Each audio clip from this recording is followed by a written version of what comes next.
Hi everyone, welcome to Vedantu J English. I'm Diksha Ma'am, your chemistry master teacher. So everybody, do let me in the chat box if I'm clearly visible and audible to all of you, because today we are going to start a new chapter, that is periodic classification. And if I tell you, this chapter is a base of full block chemistry. DNF block, P block, you will be able to understand only if you know periodic classification. Otherwise, block chemistry, you are not going to get marks from there, right?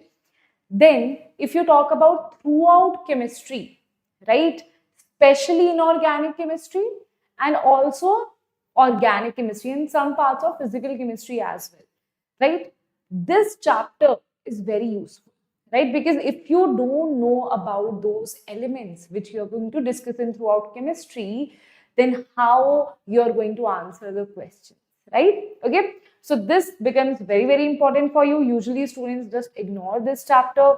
There might be so many students who are in class 12th right now and want to revisit class 11 periodic classification. Then you are doing the right thing, right? And also if you're on like from 9th or 10th class, this is good to go chapter for you. You can definitely understand this chapter, right? Okay, so everybody, yes, Supriya, I'll teach you everything. Don't worry about that. We'll learn everything, right?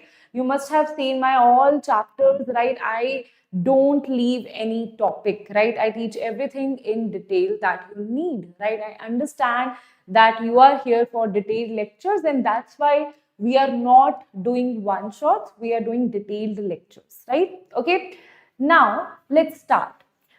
So today is an introductory lecture, right? Where we are going to talk about history. Like there are different theories that were produced by classification, produced to classify these elements, right? Then structure of periodic table, right? Just give me a second, students. Just give me a second. Yes. Okay. So there are different theories to understand that what is the structure. Then we will understand the periodic table. There will be Daubernier triads, then there will be Newland's law, then there will be Lothar-Meyer curves, then there will be Mendeleev periodic table, and then we will move towards modern periodic table that you learn in today's day, right? That is basically that we follow today, right? In modern periodic table, we are going to also discuss in today itself, we are going to discuss like what are periods, what are groups, what are the advantages, disadvantages, and what is the structure, how to learn modern periodic tables. So all these things are there in today's lecture, right? Now, firstly, there is a question, okay? The question is that why we need to learn periodic table, what is the need of learning periodic table, right? Why we need to classify these elements, right? See, just imagine a world, even now, if you don't have periodic table, you just have element. You have aluminium, you have silicon, you have germanium. So now when I say silicon, germanium, carbon, you know that they will have same properties because they lie in the same group. Now when I say halogens, chlorine, bromine, iodine, you know that they will have similar properties. When I say noble gases, helium, neon, and then xenon, right? When I talk about these noble gases, you know that they are going to have the similar properties, right? Because we have classified these things, right? Just like if I classify some sets, right? If I classify that these particular things are vegetables, these particular things are fruits, these are you can say these are dairy products, right? So whenever you think about curd, you think about cheese, you think about milk, you know that these are dairy products. So this classification we use in our daily life also, and that's why classification was needed in elements also, to make it easy for us to understand that how exactly we are going to learn this. So this periodic table is the reason that you are able to understand and classify things and see the things, you just imagine one thing, you know that this belongs to one group, and you can visualize the properties as well, right? So basically, if you talk about sodium chloride, right, those who have very high blood pressure, right, they are advised to take KCl, right, because that serves the same purpose. But how come they serve the same purpose? Because sodium and potassium belongs to same group. Belongs to same group. From this, you can say, yes, the application of periodic table in your daily life.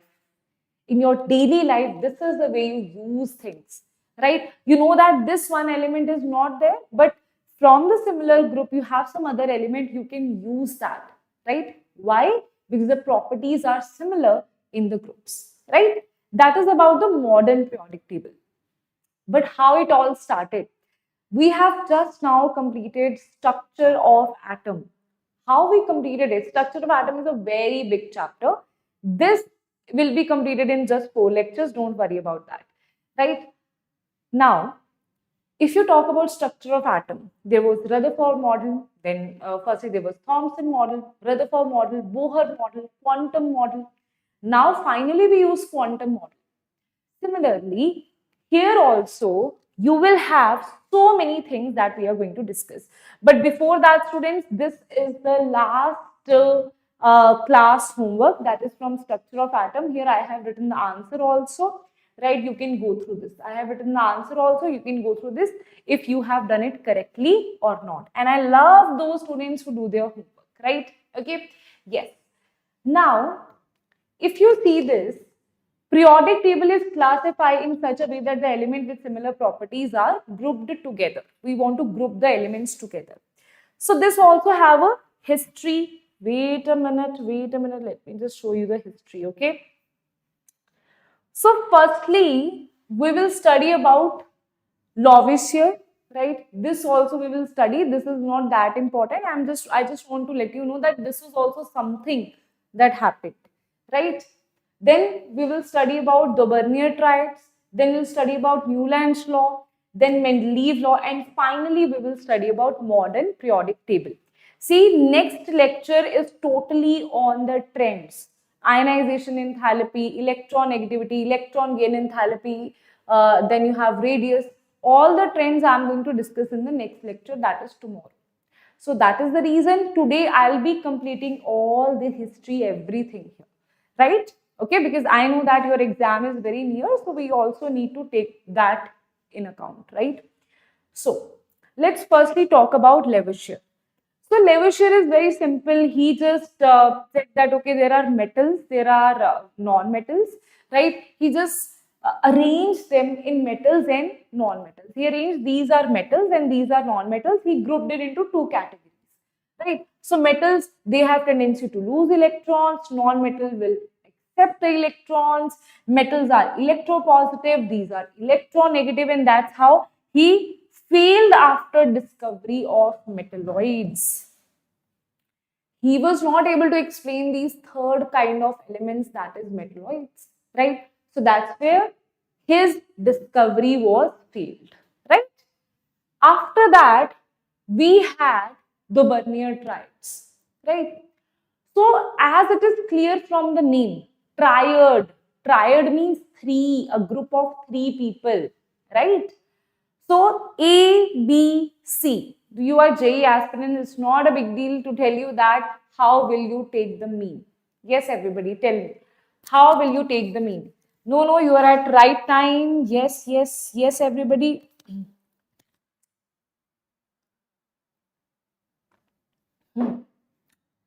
Now, if you talk about the Bernier triads, he talked about the mean average. He said that if you have A, B, and C, these are the 3 elements in increasing order of their atomic masses, right?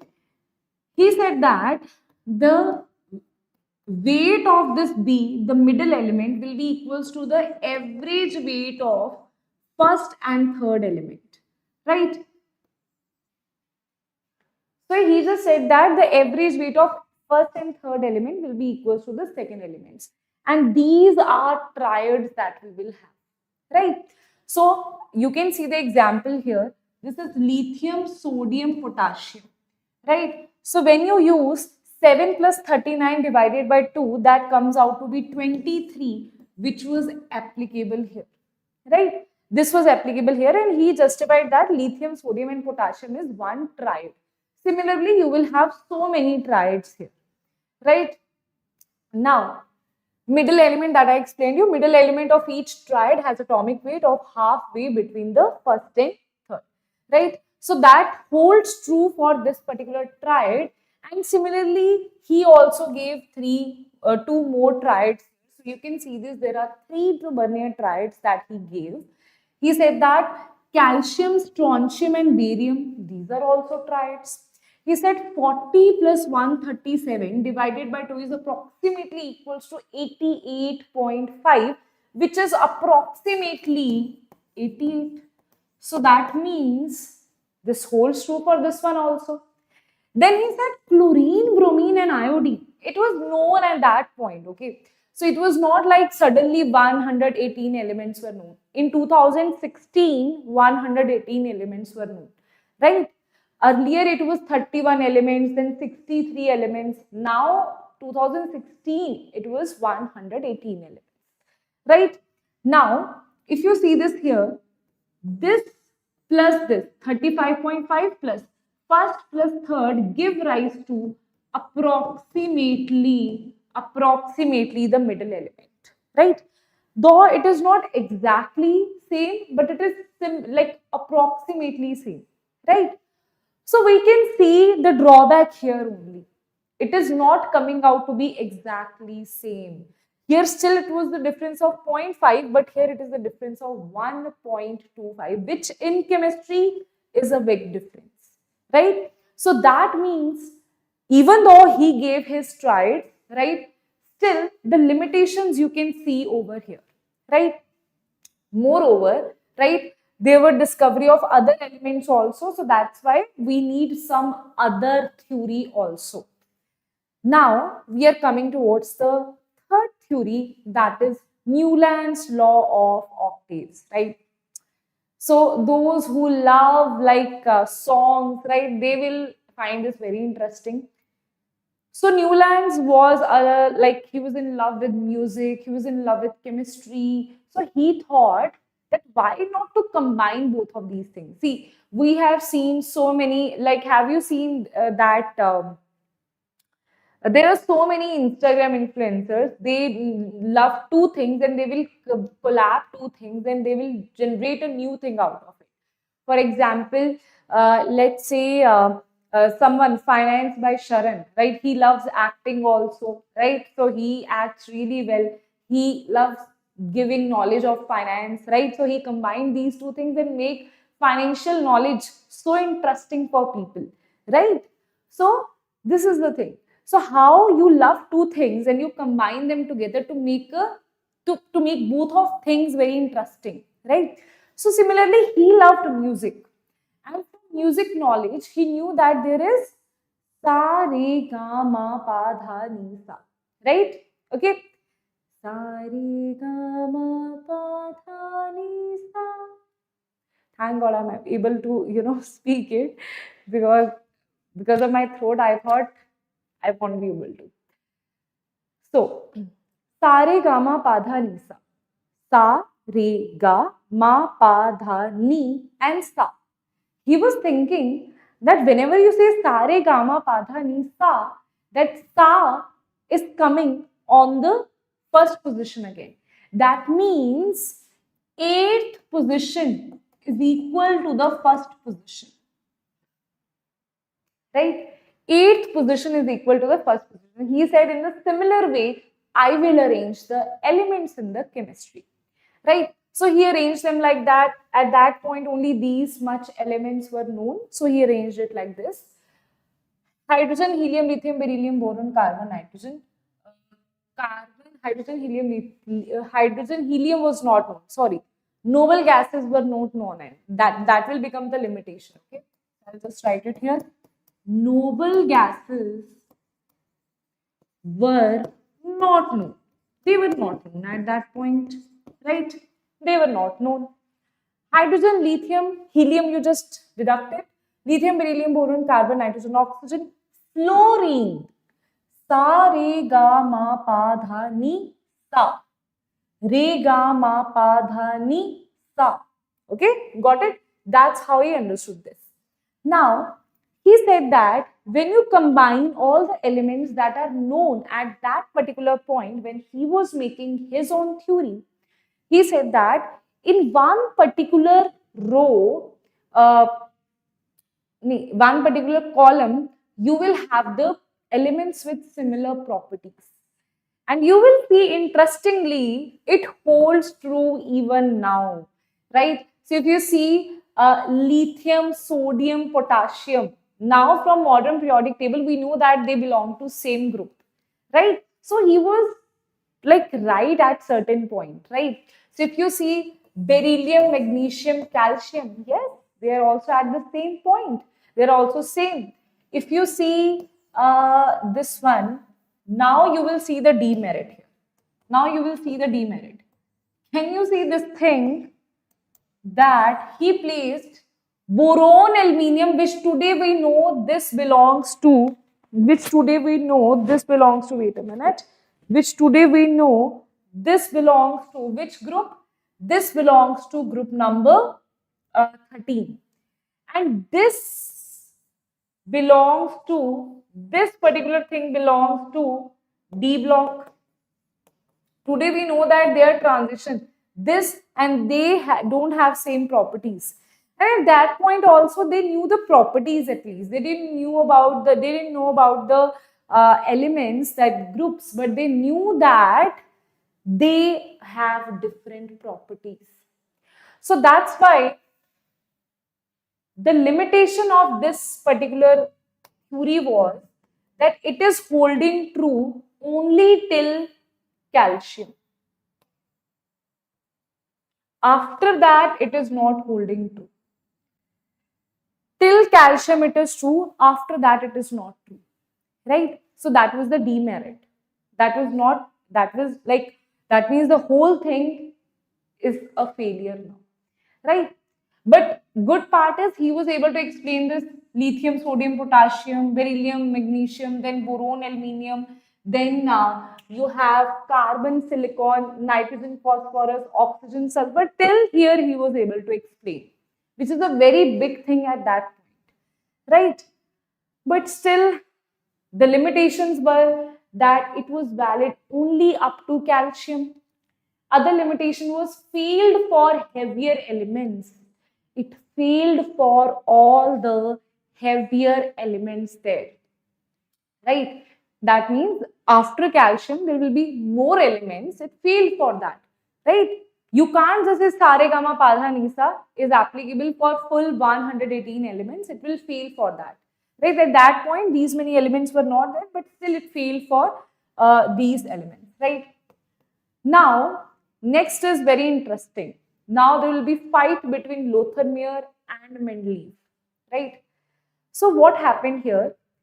It's a very interesting story, right? Both gave the same, it tells you that your presentation is so important, right? It will tell you how important is how you present things, right?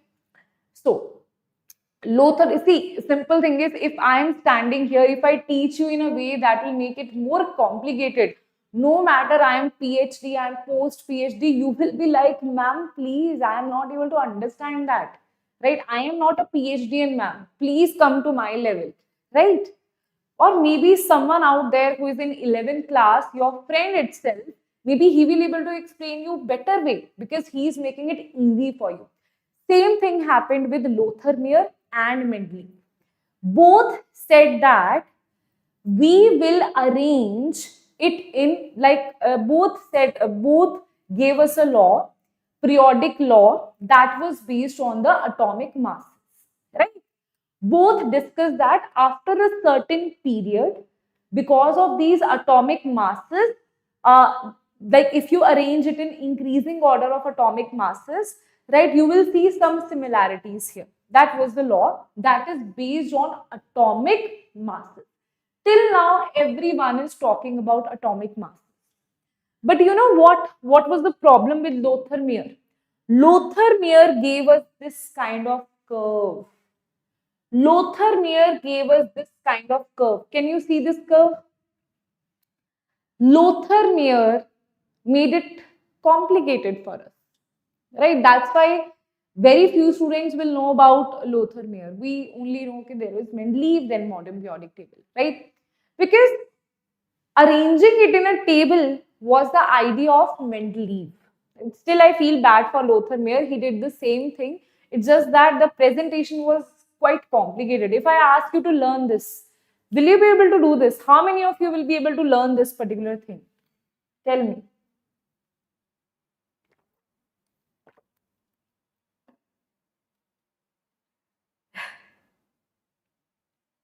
Okay? Yes. Now tell me one thing. How many of you will be able to understand this thing? Will you be able to understand this thing? Will you be able to learn this thing? No, right? It's very difficult to learn this curve at this point, this point, this point, this point, this point. It's like a heartbeat, right? So you can't learn it. So that is the reason it was rejected, right? But otherwise, you should know that what are the beautiful things that he gave, right? So what was the conclusions of this particular Lothar-Meyer curve, right? So let's talk about that. So he gave 4 conclusions here. First conclusion is group 1 elements. That means alkali metals, they will be on the crest. Okay, let's talk about the crest. Alkali metals, lithium, sodium, potassium, rubidium, and then cesium. Can you see they are at the crest? Yes. They are at the crest. Then we talk about trough. You have metalloids or transition metals at the trough. Then if you talk about descending portion of the curve, descending portion means declining portion of the curve, right? So if you see declining portion of the curve, this is the declining portion. Curve is declining, beryllium. Curve is declining here, it is magnesium. Curve is declining here, it is calcium. Curve is declining here, it is strontium. Curve is declining here, it is barium. Can you see on the declining curve, on the declining points, you have alkaline earth metals. Okay, you have alkaline earth metals, that is, today we know that it is group 2 elements, right? Then the third is ascending portion. Group number 17, that is present on the ascending portion. Okay. If you see this, ascending means increasing. So can you see this is ascending portion, here you have fluorine. Ascending portion, here you have bromine.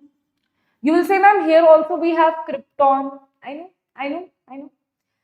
That was a demerit, no, that he was not able to explain it so properly, right? That was a demerit.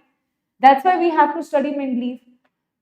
So you have chlorine, bromine, then here you have on the ascending, you have iodine. You will say, ma'am, here you have xenon also. I know that is a demerit, that it was not clear, right?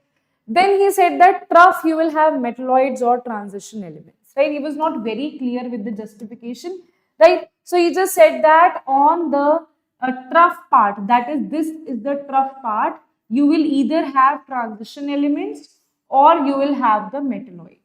Mostly you will see transition elements here, right? Or you will see the transition elements or the metalloids you will see here, right?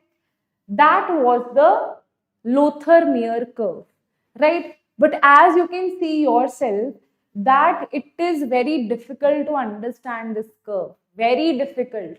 What about this krypton? What about this phosphorus? What about these things? Like, it's very difficult to understand, right? So that is the reason it was completely rejected, right? I feel bad for him, but what to do? That was rejected, right? Now comes Mendeleev. This was the same law that is given by Lothar-Meyer. He said that the properties of elements is a periodic function of their atomic weights, same as Lothar Meyer, but he made it easy to understand, right? See, classification of elements we are doing because we want to make it easy. If you have to study those graphs, you will say, I would rather study the properties of each element. That is much better, right? So that was the reason Mendeleev was appreciated, right? Because he gave a table, right? And there are so many merits and there are so many demerits of Mendeleev. Usually from Mendeleev, first question I know in your head is, ma'am, do I have to learn this? This is a table from your NCRT that I have picked up. Isn't this one question in your head? Ma'am, do I have to learn this?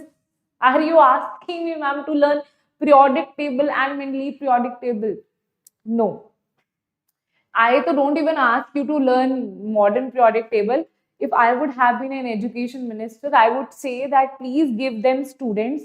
See, funny thing is that scientists did all of this because they wanted to make it easy for us.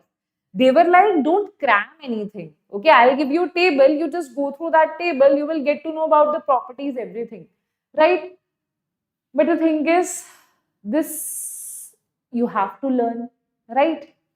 If I would have been like, education minister, I would tell you that, okay, this is your periodic table. You know the position of elements, right? Now you solve the question. That is about open book, right? What is open book exams? That is what is cramming based that they will give you. You have to use your intellectual power to solve the question, right?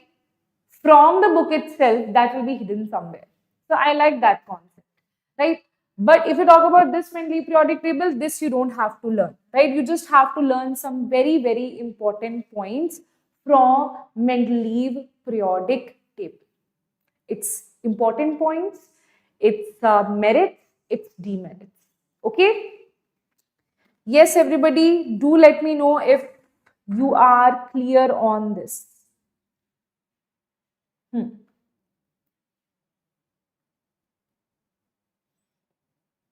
That is tomorrow. That is tomorrow.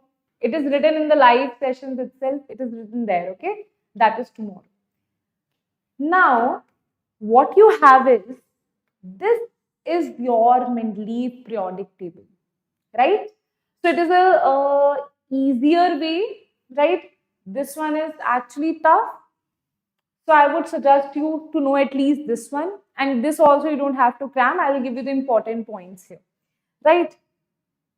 Now, firstly, let's understand this table. Let's understand the feature of this table, right? So first thing is, it is based on the atomic weight, right? Then 63 elements were known at that point. So in this table, you have only 63 elements. Noble gases were not known at this time. They were added in the revised periodic table, revised Mendeleev periodic table. Noble gases were added. If you see this here, right, in the original, can you see any noble gas here? This is the original Mendeleev periodic table, which you don't have any noble gas here. But if you will see here, you will see the 8, wait a minute here, or wait a minute, I think it is here. Yes, sorry, it is here. This is not the original, right? It is here, right? This group number 0 was not introduced by, this is the question, okay? Group number 0 is not introduced by Mendeleev. Group number 0 is introduced in the revised Mendeleev table. In Mendeleev table, there was no noble gases that were known. This 0 group was added after that, right? Now, he only gave us these things. 1, 2, 3, 4, 5, 6, 7, and 8. Right? So basically, what he gave us is, he gave us 8 groups. 0 was not what he gave us. We added it, right? After the discovery of noble gas. 7 periods he gave us, right? So if you talk about the periods here, 1, 2, 3, 4, 5, 6, 7. 7 period he gave us. right? 7 periods and 8 groups, right? And now you can see that each group was here, the division is not written, but I'll just show you here how the division is there, right? That's why I have taken out this one also. This is in your NCRT. Okay. So if you see this here, this each is divided into AB. Okay. So this one is A, this one is B, AB, AB, AB, AB, AB, AB, AB. But eighth group is divided into 3 parts. Okay. Eighth group is divided into, they can say that which of the following is not a feature of Mendeleev periodic table. So that's why I'm telling you features of Mendeleev periodic table. From 1 to, this is written here, from group number 1 to 7, it was divided into A and B. But after that, it was divided into 3 rows. It was divided into 3 rows, that is A, B and C. And you know, this is a very important thing here, that in group number 8, you will have transitional metal groups. Okay, so if you see this here, group number 8 does not have any other element except for transition elements. All these are transition elements in group number 8, and they can ask you this, you should remember that in group number 8, because it only has 9 elements, so you should remember that what are these 9 elements. Okay, that I would advise you to remember, right? Then the elements belonging to the same group exhibit similar properties. Same group that will exhibit similar properties. Now let's talk about the advantages of Mendeleev. You don't have to learn it, just focus on advantages and demerits. This is what they can ask you, right? First is study of elements, right? First time, all the known elements were classified in groups according to their similar properties. That is the biggest advantage. First time, someone gave us a proper table and he gave us proper groups and he gave us proper periods, that along the groups you will have similar properties. That is the biggest thing that he did, right? So study of properties of elements become easier, right? That having that thought process itself is a big thing, right? Second is he predicted some new elements. So that is also a very big advantage, that he predicted some elements. Let's see how. On the basis of properties of known elements, right? He predicted the properties of missing elements. Some elements, there were gaps, he left some gaps in between, that there must be some elements. See, just think about this, right? At that point, now it is easier to say, okay, gap was there, so he just said that something must be there. But at that point, he predicted that, he said that in future, there will be some element with these properties. And we have that element right now, right? So that is also a big advantage. And he left blank spaces for them in his table. And this they can ask you that what is Eka manganese, that is what is found here, technetium, okay, Eka boron, scandium, Eka aluminium, gallium, Eka silicon, germanium. This is a very, very important thing. IIT Bombay, please don't spam, okay, right?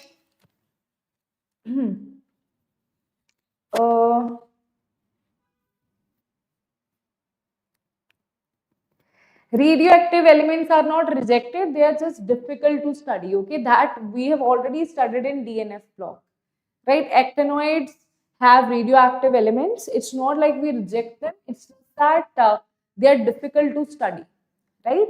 Okay, please don't spam like that, okay? Otherwise, I will not look at your charts. Okay, so whenever I look at the charts, then you ask the question, okay? Yes. Now, even if you type once, now I'll definitely see your comment over there. So why to spam it, right? Now, if you see this here, he gave us an example. This is also from your NCRT.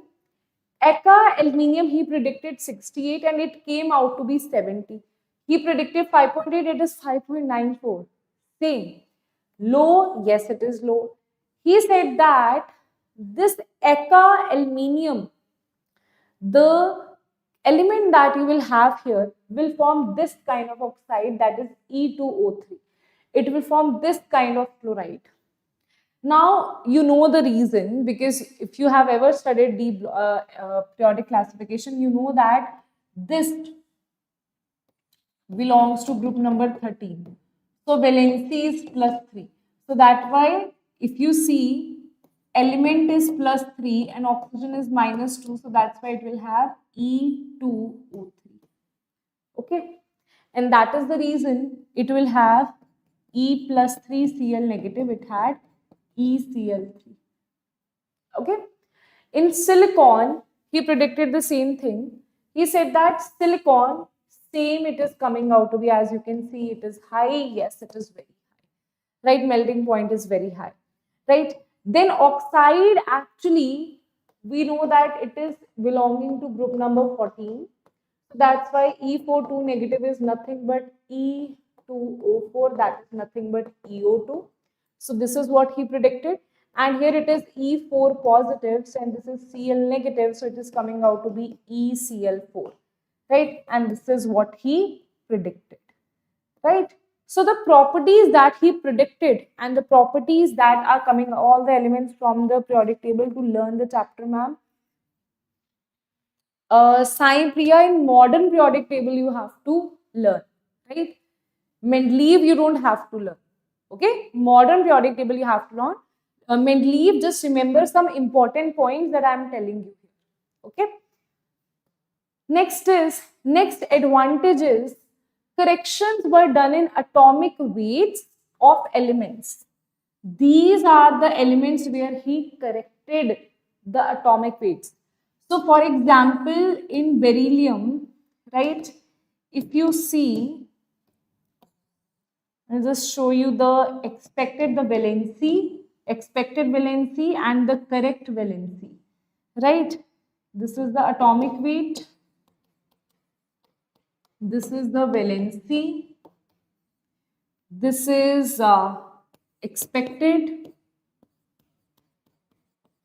And this is corrected. Okay? Yes, everybody? Now, if you see, atomic weight was firstly 13.5 and this was coming out to be, he corrected it to be 9.5. Right? Sorry, 9.01. And valency was firstly 3. But in reality, he corrected the valency to be 2. Right? So, because this is one of the examples that I gave you, right? So, similarly, he made corrections in all these elements. So, they can ask you which of the following is the element which Mendeleev corrected the atomic weight for, right? So, these are the 5 elements that you have to learn, right? Okay, next. Now, let's see one question. Wait a minute. Yes, atomic weights of beryllium were corrected by Mendeleev using the formula. Now, this is a question based on this thing only, that how he corrected it. Which of the following formula is used here? This is definitely not. So, basically, he used the formula of equivalent weight, right? Tell me which of the thing is true. You just need to know the formula of equivalent weight. Even if you know the formula of equivalent weight from some basic concepts of chemistry, you'll be able to answer it, right? So he corrected it with the help of formula of equivalent weight, right? So what will be the answer? Atomic weight is equals to equivalent weight multiplied by valency. Firstly, he corrected the valency, he found out the equivalent weight, and equivalent weight he found out by experimental data, right? Then he predicted the atomic weight and corrected it. Okay, so the answer is C is the correct answer. Okay, tell me, students, if you have any problem till here, because we are approaching towards modern periodic table. Okay, now let's see the drawbacks. You will see, now it's like Mendeleev is like God. Yes, he definitely, you should appreciate him. But he did something like some drawbacks. When you will see, then you'll be like, oh my god, he forcefully did some things, like he forcefully took some element here and there, just so that, in fact, he went against his own hypothesis. He said that it should be increasing number of atomic weights. But you will see in the Mendeleev periodic table, sometimes just to match the properties, he placed higher atomic number before and higher atomic weight before and higher lower atomic weight after, right? Yes, he did this, right? So let's talk about these examples. Some elements did not fit the table if atomic weight is strictly followed. If you strictly follow the atomic weight, some elements will not fit here. Inside the properties, they will not fit, right? Iodine was placed after beryllium in the group 7. Okay, let's see this here. Iodine is placed after beryllium. I'll just show you that here. If I can show you, this will be much better because this is like an easier one, right? This is iodine. It is placed after beryllium, no?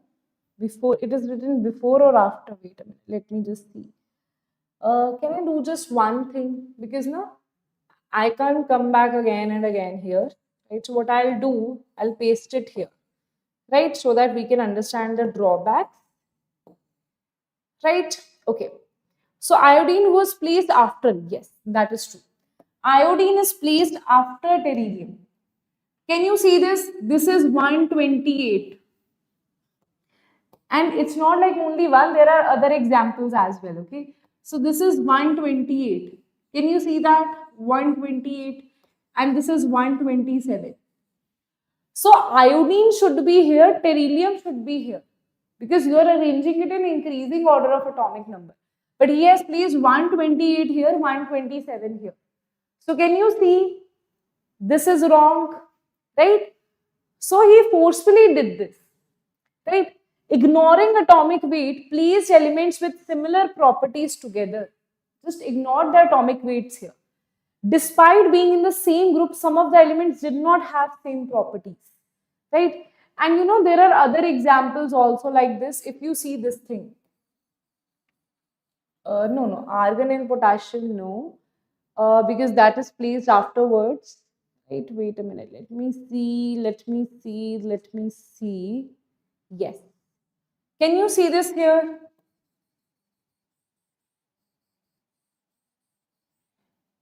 Tungsten, 184 and 180. Higher and then lower, right? There are other so many examples, right? This is 194 and then 192. I told you this is not just one example. There are so many examples like this, right? This one also. There will be other examples as well if you see this. This we have seen, this we have seen, this one we have seen. It is decreasing, it is increasing, increasing. I can only see these many, right? But I'm sure there will be, I think there are only this much, right? Okay, yes. So as you can see, I have just shown you 3 blocks here, 3 examples, right, where he put higher and then lower, right? Now, position of hydrogen, it is still not known, right? Even in modern periodic table, this is a drawback. Position of hydrogen with group number 1 elements, but certain properties resembled with halogens. Even now, hydrogen position is a controversy, right? Should it be placed in halogens? Should it be placed in group number 1? It is still a controversy, right?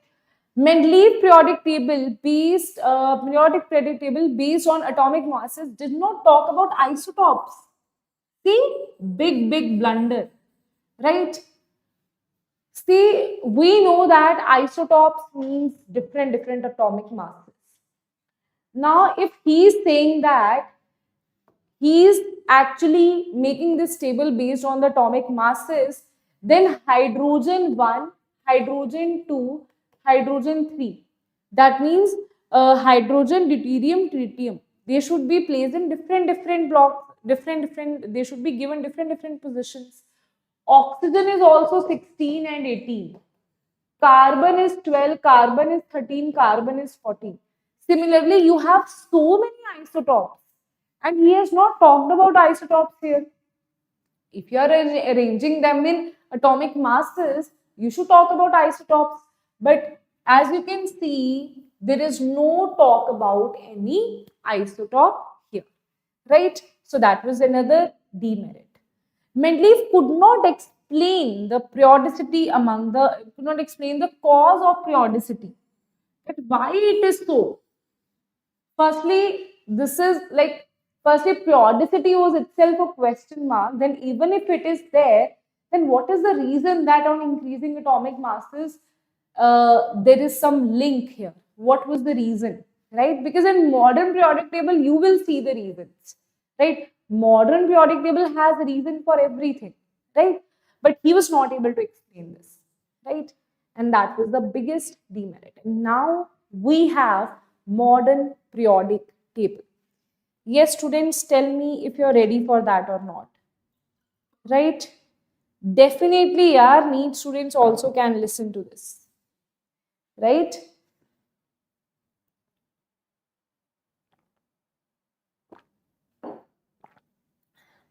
Yes, everybody. Wait a minute, let me see. Now, most important part of this lecture has started. Okay, let me just inform the students that we have started modern periodic table, right? Because this is the most important part of today's lecture, right? That you should remember. Right, wait a minute.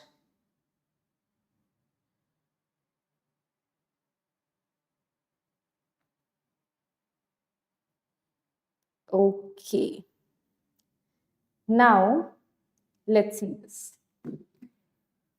Modern periodic table. Yes, Ujjwal, Azad, Kothapali, Banu.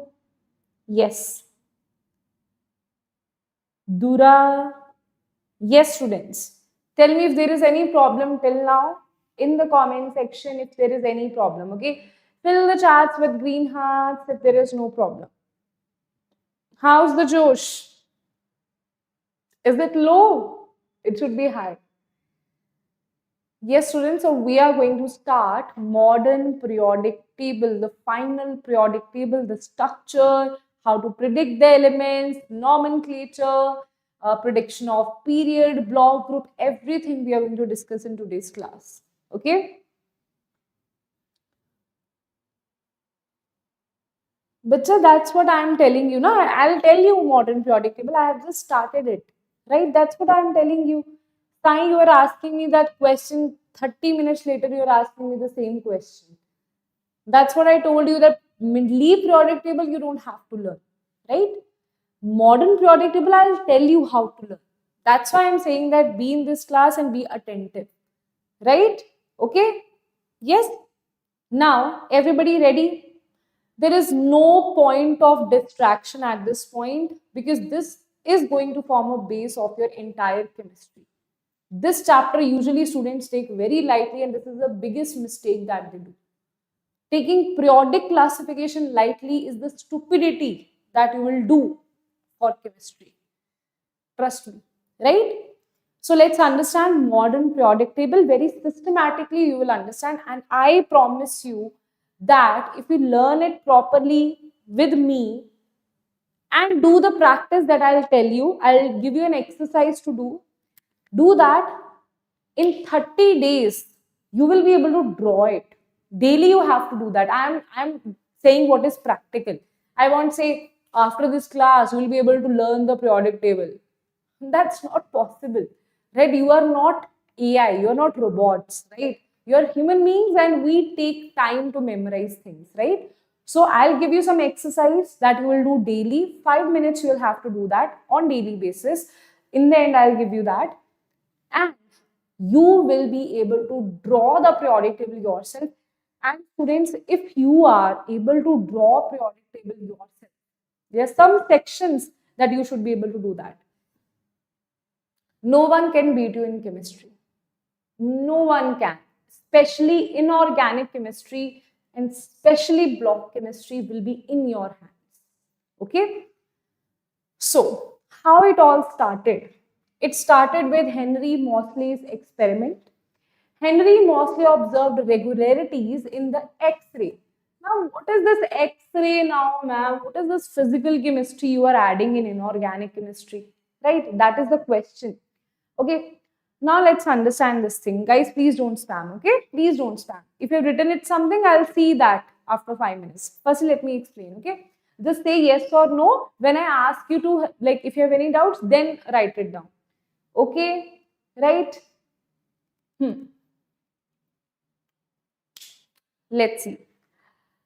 Now, if you talk about Henry Moseley, what he did is each element will have their own X-rays, right? You talk about any element, sodium, potassium, sodium will have a different X-ray with a different wavelength and frequency. Potassium will have a different X-ray with different wavelength and frequencies, right? So what he did, he had an apparatus that is not in your syllabus. Which apparatus? What? Just understand one thing. In that apparatus, he made sure that different elements he took. With each element, he was able to draw a graph between, for each element, there will be some frequency. Let's say for X element, you have frequency X. Or let's say for first element, you have mu1. For second element, you have mu2. For third element, you have mu3. So he was able to draw a graph of under root mu versus atomic number. For example, its atomic number is 1, it will be 1. Atomic number is 2, 2. Atomic number is 3, 3. And you know what? Here you will use structure of atom. It is in sequence. Structure of atom, then only periodic table you will be able to understand. So he was able to draw a straight line graph. And you know what the straight line graph means? That means as the atomic number is increasing, frequency is increasing. It's a straight line graph. That means he said that actually the physical properties and the chemical properties are not a periodic function of atomic masses. They are a periodic function of atomic number. And that's where the life of chemistry changed, right? Everything changed. Because now we are talking about atomic number, not atomic masses. And see, in the similar way, how everything will now be sorted, right? So, he gave that atomic number is more fundamental than atomic mass. So, according to him, and which is the reality, periodic repetition occurs due to similar, now this I'll talk about. First, you should study this periodic law. Physical and chemical properties of elements are periodic function of their atomic numbers, not the atomic masses. They are the periodic function of atomic numbers. Something is being repeated and they have similar properties because of atomic numbers, right? Now, do you all know that each element has its own electronic configuration? We have studied this in chemistry, in structure of atom. Each element has its own electronic configuration. How many of you know this? Electronic configuration, I taught you this in the last lecture itself. Structure of atom, last lecture was electronic configuration. I taught you that in detail. Do you remember that? Yes, Abhijit. Yes, Sai. Very good. Ujjwal. Bhuvan. Very good. So, electronic configuration we know, right? Very good, Kothapalli. Very good. So, if you know electronic configuration, you know that this line you will be able to understand. He said that, see, Mendeleev was not able to explain why there is periodicity, but this guy, modern periodic table, Henry Moseley was able to explain this. He said that periodic repetition in properties occurs due to similar valence shell electronic configuration. He said that if I say, now we know that there is group 1. In group 1, we know that there is NS1 configuration and all the elements of that group will have same valence shell electronic configuration, and that is a very interesting thing. Interesting, solid thing. Now we will relate electronic configuration with this periodic table. In electronic configuration, what we have studied? We have studied S, P, D, F. Isn't it? 1s, 2s, 3s. Here we used to fill 2 electrons. Here we used to fill 6 electrons, 10 electrons, 14 electrons. Isn't it? This is what, how many of you remember energy diagram? I told you a trick for that as well. If you have not watched it, watch the structure of atom last lecture as well, right? So I have given you already a trick on that. 2, 6, 10, 14. Similar thing is actually, this is a beautiful thing how electronic configuration is actually based on periodic table. So in the periodic table, you have S block, you have P block, you have D block, and you have F block. And you know what is the interesting part? In S block, we are going to study all of them in detail in today's lecture itself. S block, P block, D block, F block, right? S block will have 2 groups. P block will have 6 groups. And D block will have 10 groups. And F block will have 14, not exactly groups, but yes, in one F block series, you will have 14 elements, right? Isn't it beautiful? Isn't it interesting? Isn't it amazing to combine these two things, how they are interconnected to each other? And now this is the similar way I'm going to teach you the connection that they have, right? Okay? Clear, everybody? That's why we are saying it is dependent on valence shell. And this particular statement we'll study more in detail. Let's see how. This amazing and beautiful thing that you can see is your modern periodic table. In 30 days, if you follow what I tell you, and I'll also take follow-ups on that, this table you will be able to draw yourself, right? But as of now, let's understand what exactly is this table. So guys, if you see this particular part here is, I'll just copy paste because I don't know how many times I will, use this table. So if you use this, firstly, I'll just going to segregate S, P, D and F block. So this particular part is your S block, right? Then this particular part is your D block. Can you see that? That is D block. This particular part is P block. This particular part is P block, right? Then this particular part is F block. Can you see that? This particular part is F block. So I'll just draw it here. This one is S block. Okay? This one is D block. This one is F block and this one is P block. Okay? This is your different sections that you have, and in detail in your syllabus Now we are definitely going to discuss like full structure of modern periodic table, but that see, I have already taken DNF block. You can go and visit that after this particular session, or after this chapter also you can go through that. P block I'll teach you in the end, right? D block and P block is in your syllabus. S block, see, DNF block is a separate chapter. P block is a separate chapter that is in your syllabus in JEE mains. And S block is there in JEE advanced, right? Okay.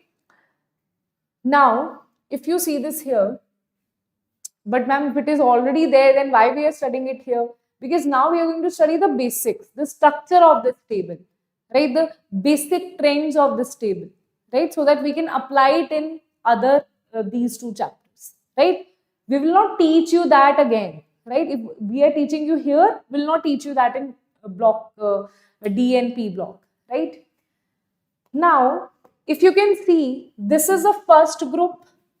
Now, in this modern periodic table, how many groups you have? You total have 18 groups, okay? First group, second, third, then this is fourth, fifth, sixth, seventh, eighth, ninth, 10th, 11th, 12th, right? Then you have, this one is 13th, then 14th, then 15th, then 16th, then 17th, then 18th. These are the 18 groups here, right? Out of which 2 groups are in S block, 12 groups are in D block, and 6 groups are in P block, right? And F is a different thing that I'll tell you why it is separately written here, okay? Now, if you see this here, how many periods you have here? 1, 2, 3, 4, 5, 6, 7. Ma'am, 8 and 9, this is, I'll tell you what is this, okay? What is this? This is not a period, this is not a group, I'll tell you what is this. So basically what will happen, after lengthenum, there are 14 elements. After actinium, there are 14 elements. That means between lengthenum and hafnium, this is hafnium, okay? And here, right? This particular section is actually presented here. And this particular section is actually presented here. So D block elements, we call it transition elements. Reason being because in group number 1 and 2, this is group 1 and 2, in S block elements, you will have mostly metals. Metals will be there. And here you will see, if I erase this here, you know what I will do? What I will do? Why they are called transition elements? Wait a minute. Okay. Why they are called transition elements? Because if you see this here, these are filled with metals. Okay. These are filled with metals. You have metals here. You have metals here. These are also metals, but they are different kind of metals. That's why in 12th class I am teaching coordination chemistry. That is based on these metals. So these metals form a specific kind of compounds, that is coordination compounds, right? And these are, if you see this particular set here, let me just show you that. This set is metalloids, okay? This set here is metalloids, okay?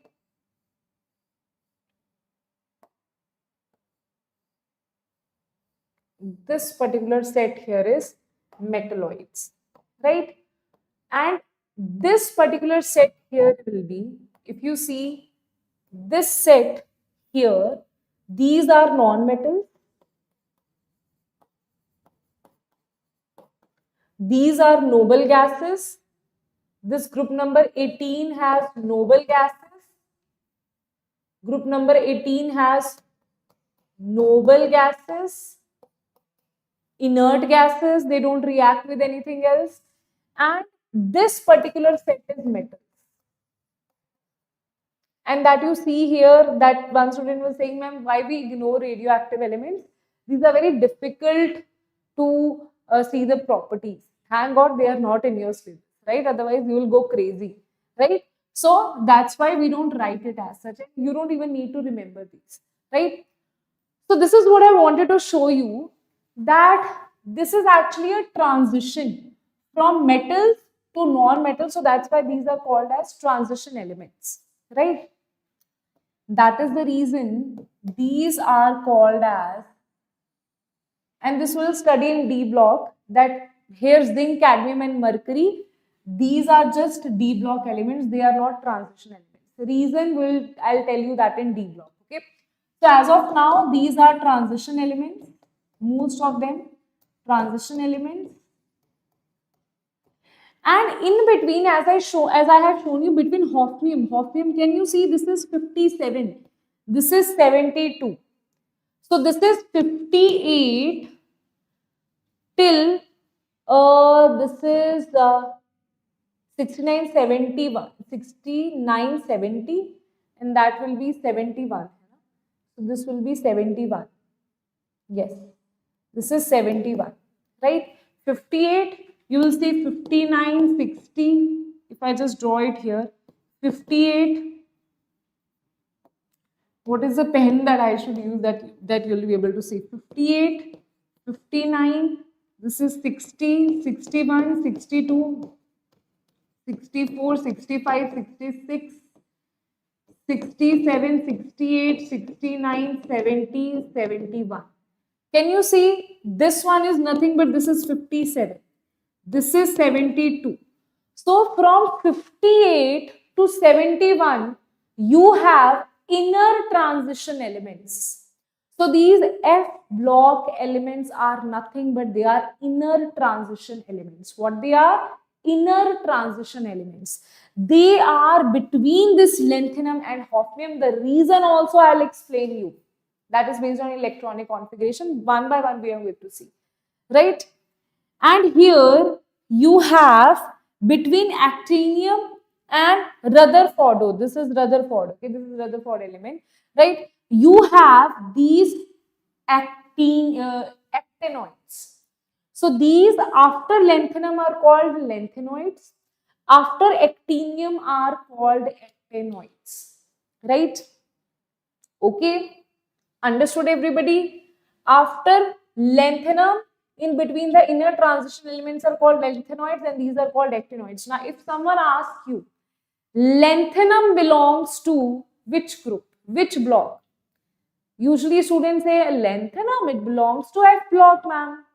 No, lanthanum is not belonging to F block. Lanthanum is belonging to D block. Actinium is also belonging to D block. Lanthanum and actinium, no doubt you will study this in F blocks, but they are a part of D block. Basically, in F block elements, you have filling of F orbitals. Why you have 14 here? Because F you can fill 1 to 14. So 1 to 14, you will fill the F orbital here, right?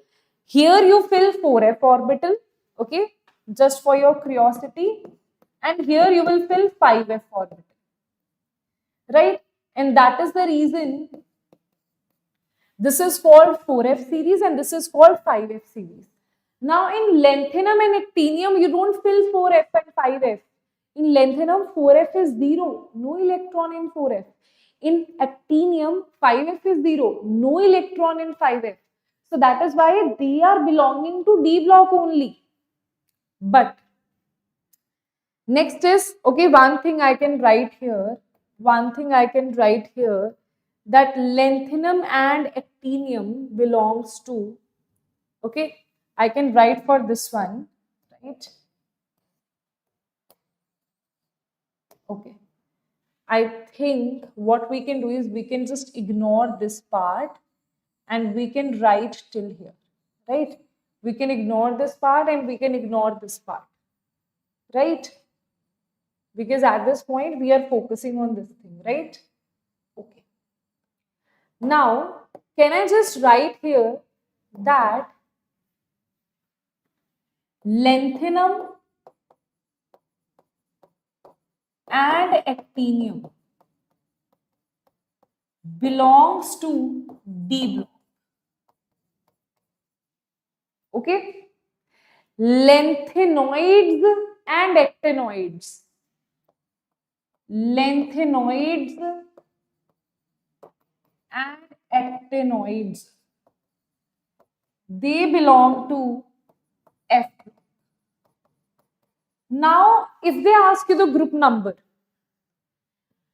of lanthanum, that was third, okay? Third, fourth, fifth, sixth, seventh, eighth, ninth, 10th, 11th, 12th. It was like this. Lanthanum and actinium belongs to group number 3. Who will tell me lanthanoids and actinoids will belong to which group? A different group? No. See, after this only you have lanthanoids. After this only you have actinoids. They are in a transition. So lanthanoids and actinoids, no doubt we have written it separately, but actually it's a part of group number 3 only. So we say that they belong to group number 3 only. Okay, group number 3 only. It's a very, very important point. Okay, tell me guys. Yes, Sam. Okay, is that clear? Is that clear, everybody? Okay, I hope so that is clear. Now, we are going to talk about something else also here that I'll take. Okay, now let's study the characteristics, okay, one by one. This way, most of the things I have already taught you, let's go through them. It consists of 18 vertical columns, 7 horizontal rows. These 18 vertical columns are nothing but they are called groups, and these are nothing but they are called as periods. They are called as periods. Arrange element in order of increasing atomic number. Yes. Groups, right? 18 vertical columns are called as groups. Each group consists of number of elements having the same electronic configuration. That means if you see this here, right? That means if you see this here, I'll just explain that, right? Where should I write? Should I write it here? Yes. Okay. That also I'll take somewhere, right? Okay. Now let's see this. Group are the numbered from 1 to 18. This I have already. But what about this point? Same electronic configuration. See, group number 1, all of them will have NS1. This will always have NS2. This is a little complicated, so I'm not going to just write it here. This is always going to have NS2 NP1. This is NS2 NP2. This is NS2 NP3. This is NS2 NP4. Okay. Or what I will do, I'll write NS2 in all of them. This is NP1. This is NP2. This is NP3. This is NP4. This is NP5. This is NP6. So all these elements will have NP1. These will have NP2. These will have NP3, NP4, NP5, NP6. Right? Okay? Right? Okay, everybody. Most welcome, Vichu. Most welcome and congratulations. Congratulations. I'm very, very happy for you. Right? Very, very happy for you. Congratulations. You actually made my day. Right? So happy to see that. Right? Definitely we will meet. Definitely we will meet. Right? Definitely. I would also love to meet my students. Right? So we'll meet someday. Right? I just pray that you all guys are like, you all guys becomes great doctors, engineers, and make the best future of our nation of India. And I just pray that you make your parents proud, right? I just pray that you are so responsible. You turn out to be such a good human being that when I meet you, I will proudly say that this is my student, right? So I'm blessed, right? So I'm blessed that I'm able to reach out to so many students out there and I'm able to provide you education. I'm seriously blessed for that, right? So I'm so happy for you. Okay, sure. Now, this was about NS1, NS2. This is NP1, NP. I just give you one example here, okay? So we are going to discuss about that further. Then let's talk about periods. This table consists of 7 horizontal rows, 1 to 7. These are the horizontal rows, 1, 2, 3, 4, 5, 6, 7, right? This table consists of horizontal, this way I've seen. Period number corresponds to highest, this very important point, right? I'll also tell you this when we will do prediction of period, group and block. If I say this belongs to 1, 2, 3, 4, 5, 6, 7 period. In the electronic configuration, maximum you will have 7s. Maximum you will have 6s. Maximum you will have 5s. Maximum you will have 4s. Maximum 3s, maximum 2s, maximum 1s. In all these compounds. Can you see how you can actually understand the electronic configuration?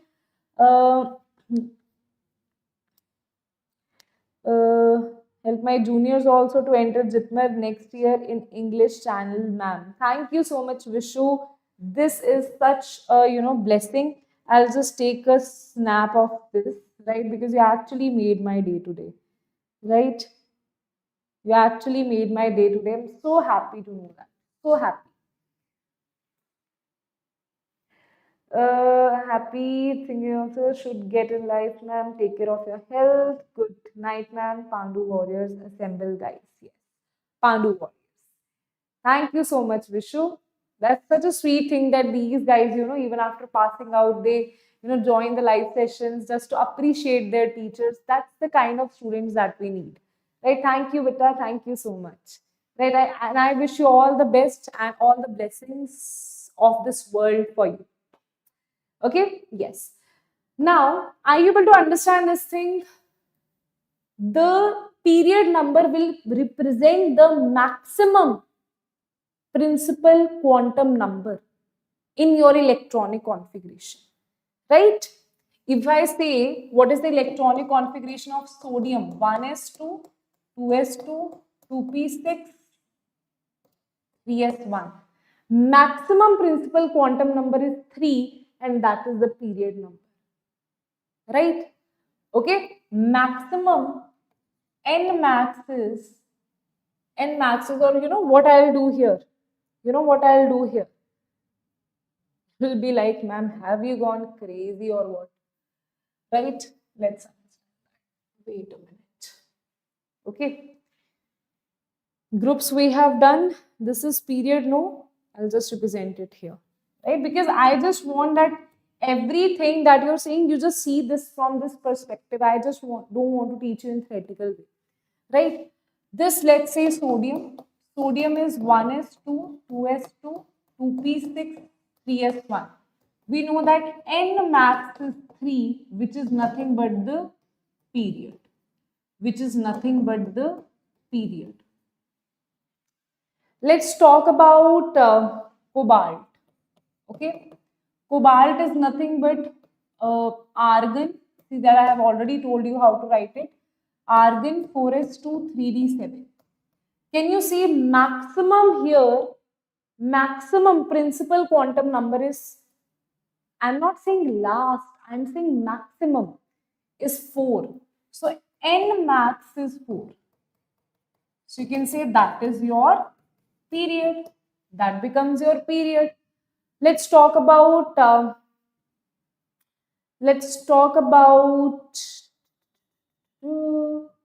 I think that is enough now. That is enough.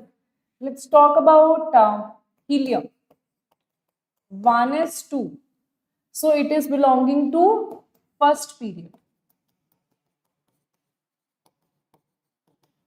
Okay? Understood? Right, everybody? Yes. Very good. Now, let's talk about the next thing here that we have done. Next, I'll just shift it here. Characteristics is each period starts with an alkali metal having outermost electronic configuration NS1, right? Each period ends with a noble gas with NS2 NP6. Have we seen this here? Yes, ma'am, we have seen this here, right? Each period start with NS1 and end with NS2 NP6, right? Okay, that we have seen, right? Next we have is, now guys, one by one we are going to talk about S block, P block, everything, right? Okay, let's discuss that. In S block you have two groups, group number 1, group number 2. Group number 1 has, what, everybody? Group number 1 has alkali metals. That is, so S block elements have two groups here, NS1, NS2, and the general electronic configuration is NS1 or 2. That means NS1 for group 1, NS2 for group number 2. Right? Hydrogen, lithium, sodium, potassium, rubidium, cesium, francium. I'll also tell you how to learn this. Now you must be thinking that, ma'am, how to learn this, right? I will give you mnemonics also, okay? Hydrogen, lithium, sodium, potassium, rubidium, cesium, francium. Beryllium, magnesium, calcium, strontium, barium, radium, right? Okay. Now, this we have seen. Just put it somewhere here. Sure. Now you have P block elements. S block we have done. S block elements lie on the extreme left of the periodic table. This block includes metals. Total number of elements including hydrogen is 13. See, hydrogen we are including in S block. So total elements are 1, 2, 3, 4, 5, 6, 6 to 12 plus 13. Right? Total elements in S block is 13. Next is P block elements. Right? Here you have metals, metalloids. I have already told you this one, these all are metalloids. You have metals, these are metals. This green portion here is metals, right? This blue portion here is non-metals, and these are noble gases, right? So elements in which the shells up to n-1 are completely filled. See, n-1 shell, what do you mean by that, right? n-1 shell means basically they are talking about this particular thing. n-1 shell are completely filled, right? So that also we'll talk about. Don't worry, in electronic configuration it is there, right? This n-1 shell is nothing but it is penultimate shell, right? Okay. So completely filled, the differentiating electron enters p orbitals here. That means when you will write the electronic configuration, either it will not have any d orbital in the electronic configuration. For example, boron. Boron is 1s2, 2s2, 2p1. Okay. But if you see here, I think I need to have periodic table there, right? That is needed. That is needed. Okay, so if you see this here, this one, here you will have no d electrons. Before here also you will have no d electrons. But from here you will have d electrons. No doubt this is 1, 2, 3, 4, 5, 6, 7. This is very important, guys. No doubt this is the fourth period. It will have, oh my God, why things like this happen? Okay, so it will have, this is the fourth period. It will have 4s and 4p. But here, this one is nothing but this is 3d. So fourth period has 3d series. fifth has 4D series, sixth has 5D, then seventh has 6D. And the reason here is their energies. Okay, sixth has 3D. Sorry, sixth has 5D. So that's why we are saying that in p block elements, n minus 1d orbital will be completely filled. That means this particular n minus t, that is penultimate shell, n minus 1 is, it's always the electronic configuration. If you see it is 3D, then you have 4s. Do you know that? Do you have 3D? Have we seen this in off-bow principle or not? We have seen this. Why electronic configuration is like that? Because of off-bow principle, right? Here n plus L, this is 3 plus 2 is 5. Here 4 plus 0, it is 4. Wait a minute. No, it will have actually 4s first elements. My bad. 4s, then you will have 3D, then you will have 4p. Why? Because here 4 plus 0 is 4, 3 plus 2 is 5, 4 plus 1 is 5. But here, because n, this one is less, so energy will be like this. So firstly, you will fill 4s. This one is 4s. This one is 4s. Okay. Then you will fill 3D. I'll just write it here. This one is 4s. How do I write it? This one is 4s. This one is 4s. All of these are 3D. This is 3D. Till here it is 3D. Then this one will be 4p.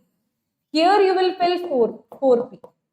That's why we are saying this is a very important thing that you should know, that students gets confused when I will ask them to draw the electron. See, when I used to teach in offline, so I used to ask them draw the table.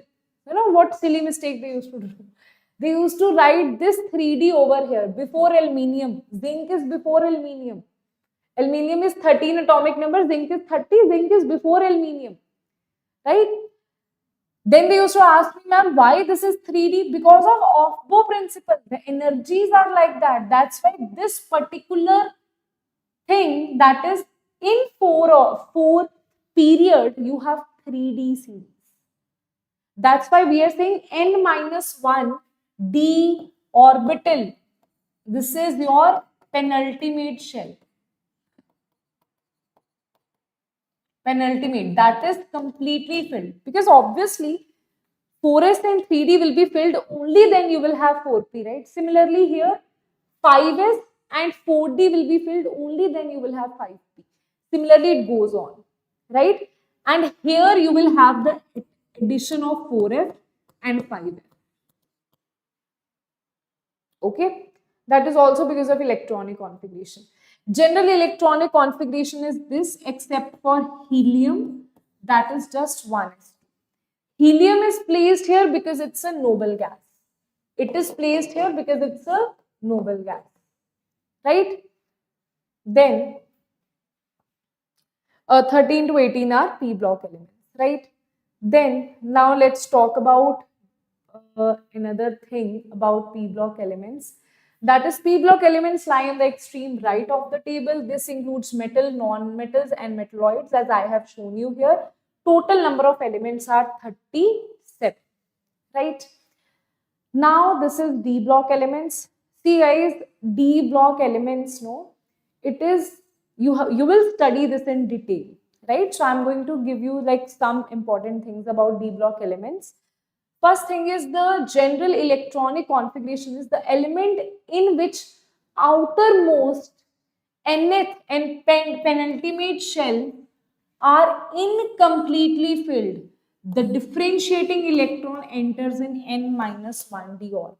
So what he's saying, that this is actually n minus 1d. This is actually n. Right? So he said that the general electronic configuration is ns 0 to 2, n minus 1d 1 to 10. Now there is an element, right, that is PD, in which you have 5s0. This is an exception. Okay. Otherwise, in others you have either ns1 or ns2. So in some books it is written as ns1 to 2. It is also written as like ns1 to 2, n minus 1, d1 to 10, except PD, which has ns0,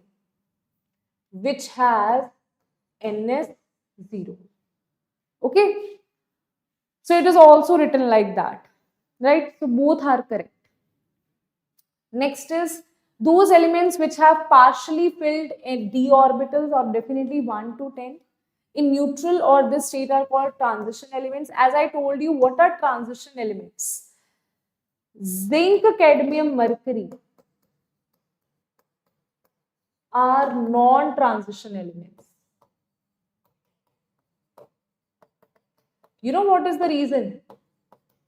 Because they have fully filled d orbitals even in the excited state.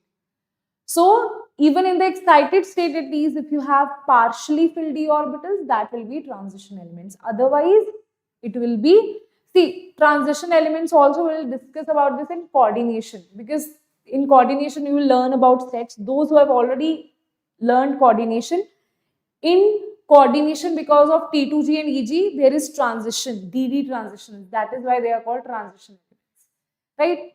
All the transition elements are metal, most of form colored complexes that we will study in DNF block, and total elements are 40 here, right? So this is first transition series, that is 3D, second is 4D, then you have 5D, then you have 6D, and this is written here, right? Scandium to zinc, here this is the second series. Third series, in between you will have lanthanoids as well, in between you will have actinoids as well, right? 58 to 71 and 90 to 103 are your F block elements, right? Then these are F block elements in the end. This also will discuss in DNF block in detail. I have already discussed that chapter. You can go through that, right? So this thing is your lanthanoids. Electronic configuration is very important, that we will discuss in DNF block. This is actinoids. Very rare you will have about actinoids because they are very difficult to study, right? Okay. Then we have electronic configuration. You should know about them. The element in which n-1 and n-2 shells are incompletely filled, and the general electronic configuration is this, right? You will have, right, n-2, this is anti-penultimate shell. Like n-1 is penultimate, this is anti-penultimate shell. Anti-penultimate shell. n-2 f1 to 14, n-1 d0 to 1, and ns2. This has a very weird electronic configuration. I know you can see this from here also. Weird electronic configuration it has, but lanthanoids electronic configuration we will discuss in a DNF block, right? In periodic classification we will not discuss. They are inner transition elements, right? As they contain 3 outermost shell. And one thing you can see here, they belong to group number 3 that I have told you before also in the starting, right? They are also rare earth metals, since their oxides are rare in earlier days. So that's why they are called as rare earth metals, right? Okay. Now let's talk about this JEE 2025 question here. Yes, everybody?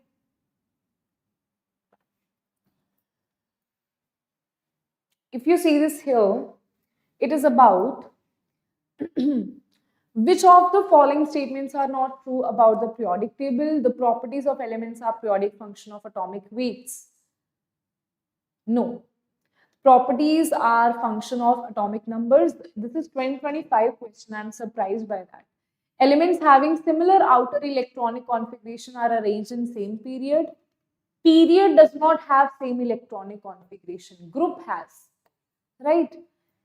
And elements location reflect the quantum numbers of the last fill. Elements location reflects the quantum numbers of the last filled orbital. wait a minute, that statement is element's location. That means its period and its group. Last filled orbital, yes.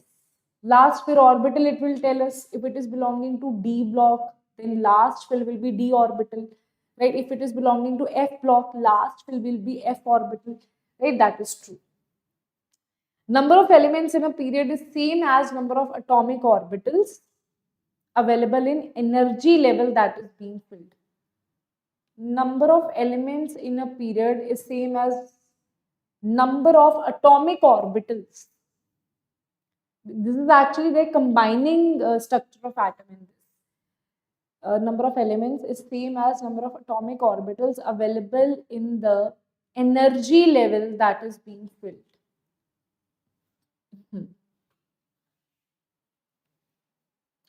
No, atomic orbitals it is not equal to. If in group number 1 you have like in 1s you have 2 elements, it is number of electrons that are being filled.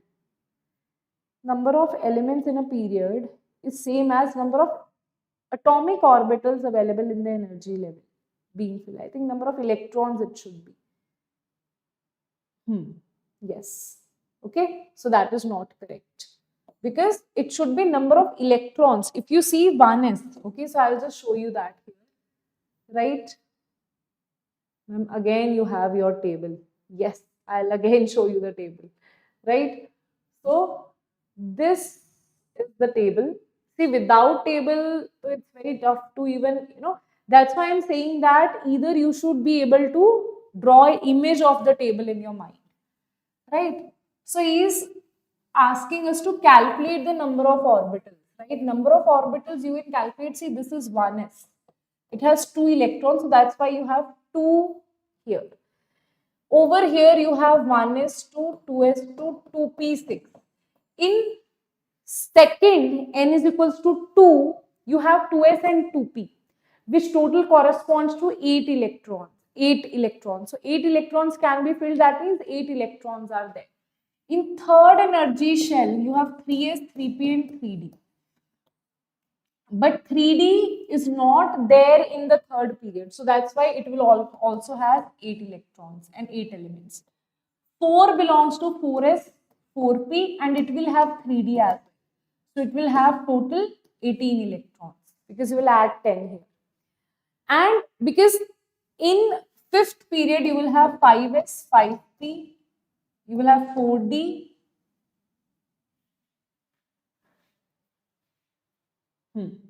so it will also have 18 electrons.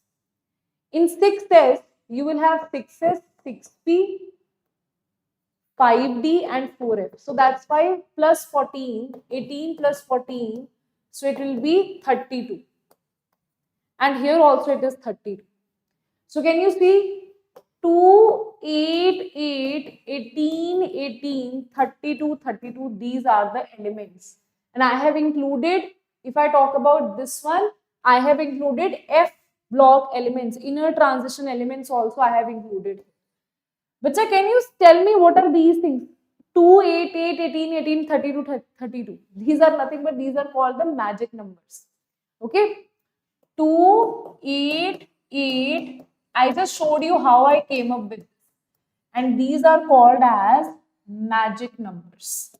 These are called as magic numbers. Magic numbers. Because why it is called as magic number? Because if you have, let's say, silver, it is 47, it is written here. Silver is 47. I want to see what is the next element here. Now, if I see here, what you will add? You will add the next magic number, that is 32. You will add 47 plus 32. Why? Because after after AG, you will have these elements and you will have this 4F elements as well. Then you will have this atomic number. So in 47, when you add 32, you will have 7, 8, 9, 4, 5, 6, 7, 79. Isn't it 79? Yes, it is 79. So that's why these are called magic numbers, because If I want to calculate for bromine, bromine is 35. Okay. See, even simple thing is, that's the beauty of periodic table. You don't have to learn it. You just have to understand it. I know that it is fluorine, chlorine, bromine, iodine. Okay. I just know that fluorine is atomic number 9. I have no idea what is the atomic number of fluorine. You should have an idea, but still, let's say you don't have idea, right? So let's say chlorine also, everyone knows that it is 17. But if I want to know, this is fluorine, right? And I will add the next magic. This is fluorine, the next magic number is 8. So I'll add this 8 here, right? I'll add this 8 here, and it will give rise to, this is 9 plus 8, that is nothing but 17. Isn't it? Yes.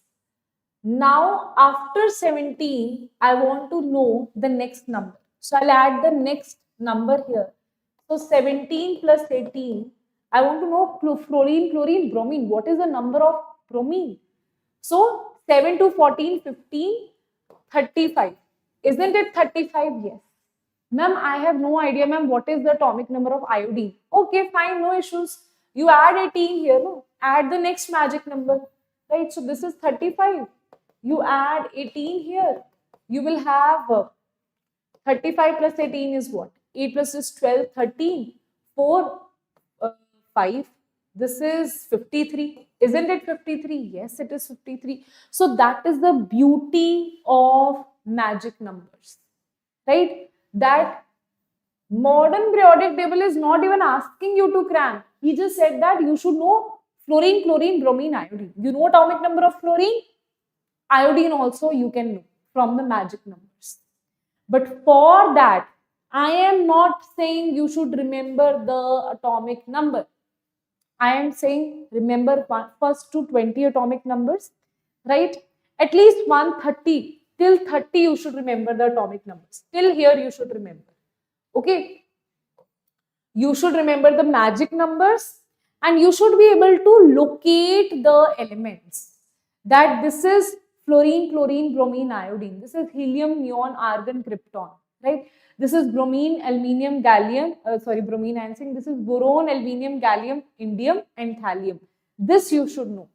You should remember the group wise arrangement of the elements. You should remember the 3D elements, 4D, that you will eventually learn in 3D elements, right?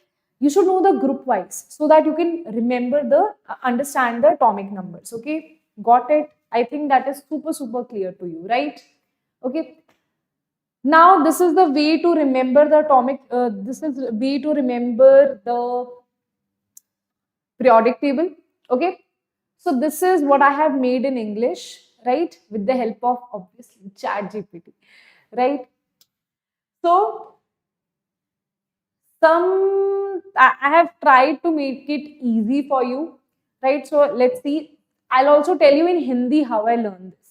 See how my teacher taught me, I'll also tell you that. But keeping in mind that some of you don't know Hindi, some of you are not comfortable in Hindi, right? And some of you are also not comfortable in English, right? You are comfortable in your own regional language, and I would advise you, please make your own mnemonic, right? For every regional language, I can't make a mnemonic, right? But you can definitely do. ChatGPT is totally free of cost, guys. You can go and ask it. It will make a good mnemonic for you, right? Okay, in your own language, you can do that.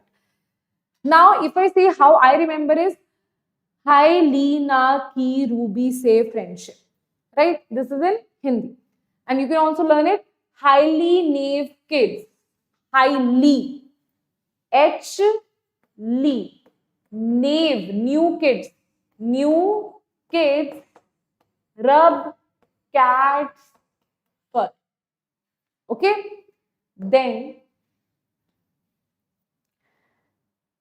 Beena Meghna came straight back rapidly. Right? Beena, beryllium, Meghna, this is group number 2. Right? Came, that is calcium, beryllium, magnesium, calcium, strontium, this to aise you will remember, barium and radium, right?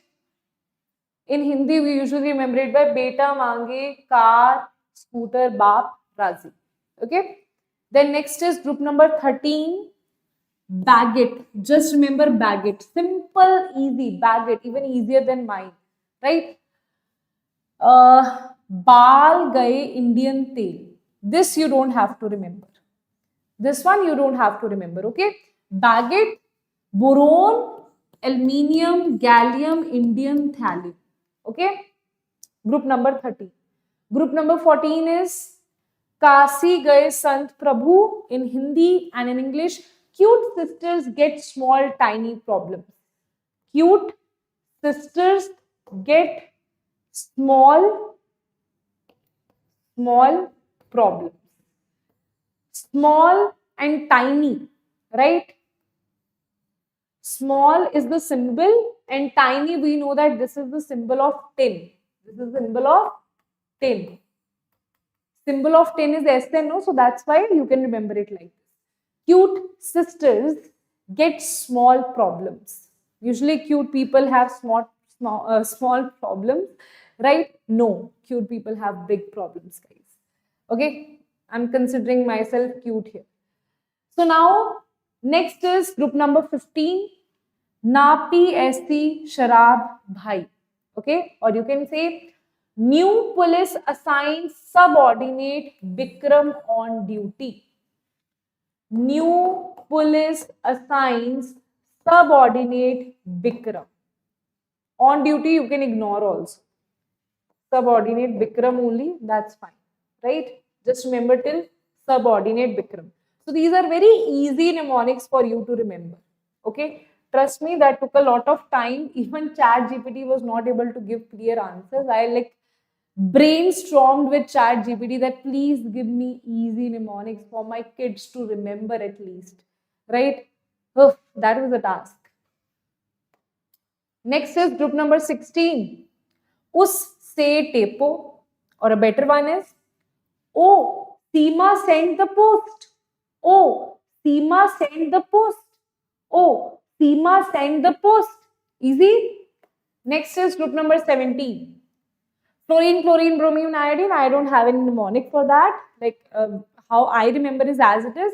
How you can remember first class biryani in Australia.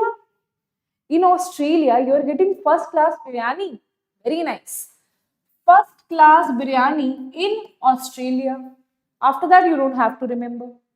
Right? Group number 18. Hero never arrived. Kirti xeroxed from Rohan.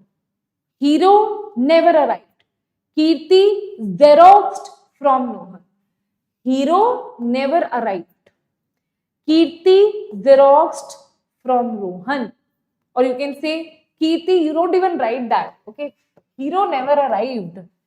Kirti xeroxed Rohan. Kirti was not getting any hero. So she was like, Rohan is my hero. Xeroxed Rohan. Okay. No logic behind this, but you can do this, right? Period number 2. See, period number 1 is nothing but hydrogen and helium here. Okay, so that is nothing to remember, right? Period number 2, guys, we have 6th period for revision. Because 6th period you will never see. These are very radioactive elements. Okay, you will never see in any, you will not study their properties. Even ET you will not study. You will study till here only.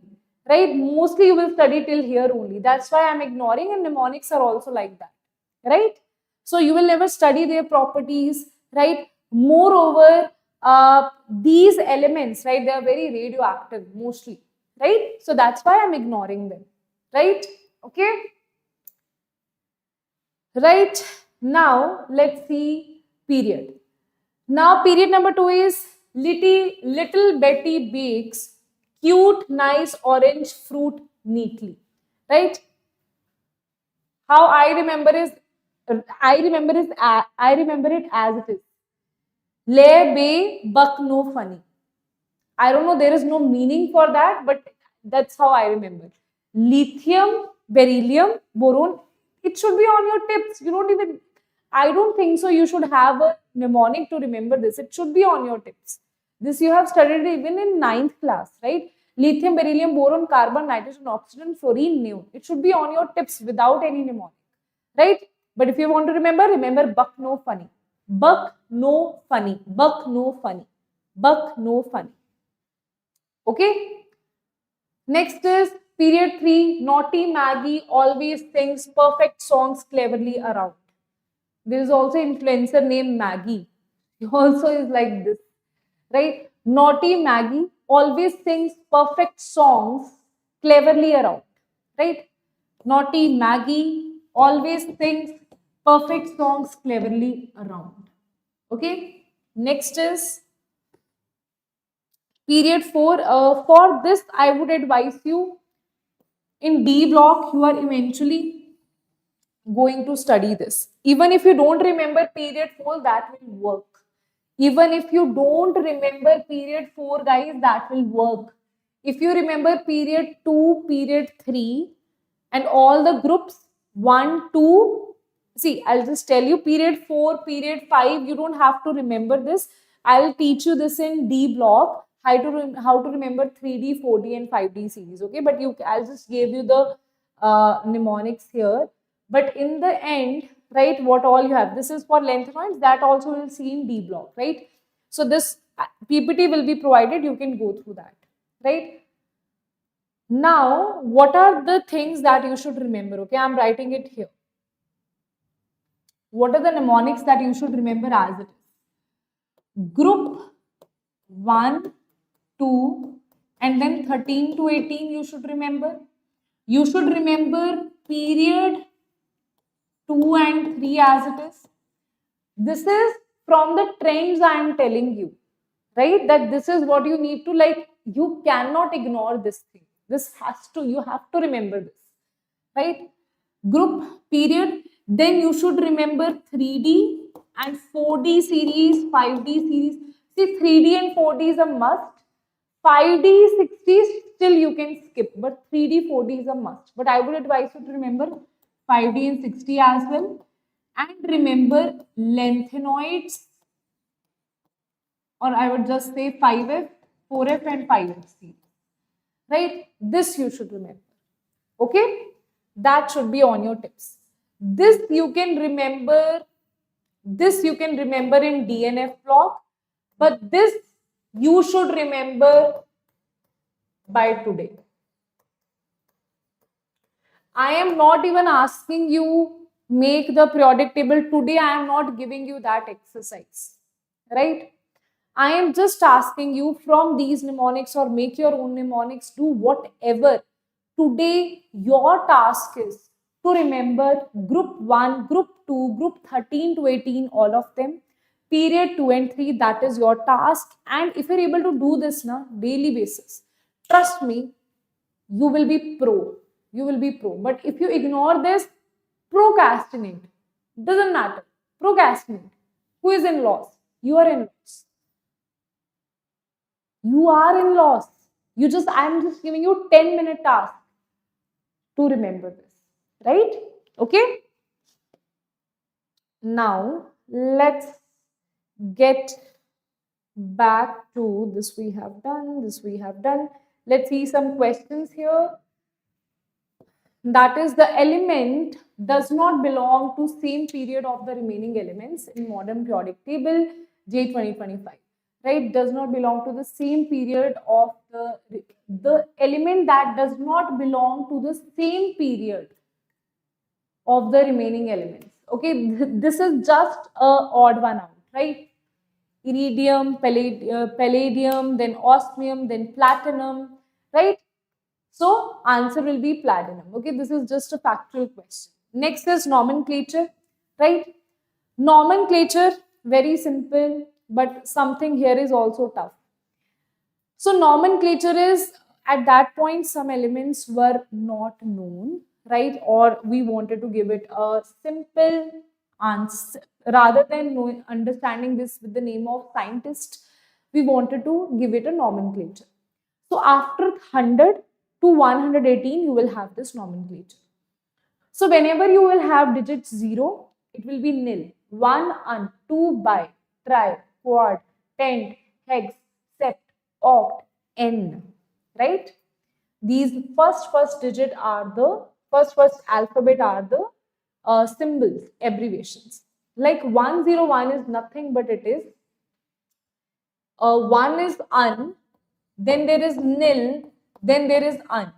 And in the end, you will put IUM, right? In the end, you will always put IUM here.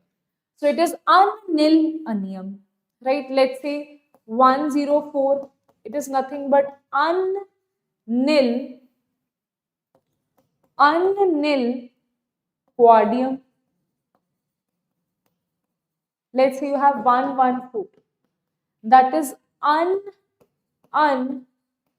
quadium. Okay. That's how you have the nomenclature. Okay. Un, nil, anium. Yes. Very good. Right.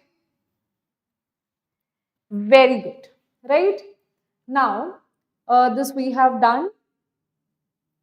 Now, students, usually they don't used to ask this, and it pains me to say this thing to you, because frankly, I have never done this. Because when we used to learn this, no teacher asked us to remember this.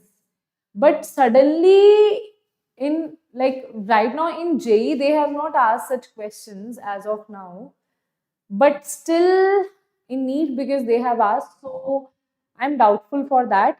Usually the most important is Theoborium, Rutherfordium, Laurentium, Mendelevium, Rotengium, right? These are some of the things. I know this is very tough to remember, but they are asking these kind of match the following. Okay, so corresponding to each name, what is the official name? I know it's very tough. I know that, right? But for this, right now, I have one very interesting mnemonic for you, right? My name is Lawrence. Okay, M for Mendelevium, N for Nobelium. Even if you just remember a little bit, that will work. Mendeleev, Nobel, Laurentium, and then Rutherford. My name is Lawrence R.D. I am State Bank of Haryana MD. C borium, right? Bank for bohrium, then Hassium, then it is Meterium, then it is Darman Stadium. This is all name of scientists. I am not even able to pronounce this properly. Iron Copper National FML FM Live 2. Rotengium, this is Rotengium, Copernicium, Nihonium, Fluoronium, Moscovium, Livermorium, then Tennesseian, then Oganesson. Now, frankly, I feel that if they ask this kind of question, I don't think so the examiner is trying to understand your intellectual level. If I would have been the examiner, I would never ask these questions to students. Like, what is this? Is whole cramming. This is nothing to teach, right? This is whole cramming. So I feel from this, they should not ask the question, but still, if they ask, you should remember it by this kind of mnemonic, or you can make your own mnemonic as well. Okay? Yes, everybody. Now, the question here is, JEE means question is the IUPAC name nomenclature of an element with an electronic configuration of this. Right, everybody? Anybody in the chat box who can tell me that? Anybody in the chat box who can tell me that? See, firstly, you should know what is the atomic number here. Let me just show you that. Where were these magic numbers? Magic numbers. Where I taught you the magic numbers. Here I taught you the magic numbers, right? So if you see this here, if you know that, let's say, this, so you should remember, this is 2, this is 10, this is 18, 36, then you have 54, 86, this you should remember. If you don't remember, you can add the magic numbers here. Okay? So now, We know that Rn is nothing but it is the atomic number 86. This is 14, this is 1, and this is 2. So 86 plus 14 plus 3, that is going to be 10, 13, 8, 9, 10, 103. So it is unniltrium. Okay, unniltrium, that means D is going to be the correct answer. Okay, right? This is what I was telling you, that these kind of weird questions are also there asking, right? Unnil, anium, that is 101, 101, this is 103, this is 106, and this is 111, right? Based on, they are asking you the official name here. For this, guys, you have to cram, right? There is no other choice for this, but you have to cram, right? Okay, they're asking you the incorrect match here, that is D, that is 111, that is going to be 111, that is going to be protangium. Okay, that I have marked here, that is important. Okay, but I still believe they should not ask you these kind of questions. I genuinely believe that they are asking you this, then I don't know why they are doing this, right? Guys, there is two more things that I want to discuss with you. That is how to predict group, period, and block. Okay, because it's very easy, and this kind of question they can definitely ask you, right? So let's talk about this. See, firstly, predicting the period is very easy. Period is nothing but it is the maximum value of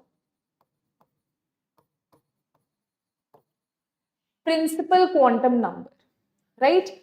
In the electronic configuration, maximum value of principal quantum number. And you know what? Whenever you are doing this, you have to write the electronic configuration. If you're not able to write the electronic configuration, then this thing is not applicable. This is only applicable when you know how to write the electronic configuration.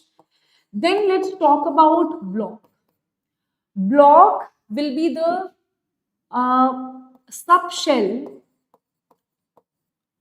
where last electron is filled. Last electron is filled in which subshell, right? In your electronic configuration, according to off-bow principle, you can see. This will be according to off-bow principle. According to off-bow principle, in increasing order of energy, the last electron is filled in which electron, which orbital, which subshell, sorry, right? Then last one is the period. Period, how you will predict? Anyone here? Period, how you will predict? Anyone here?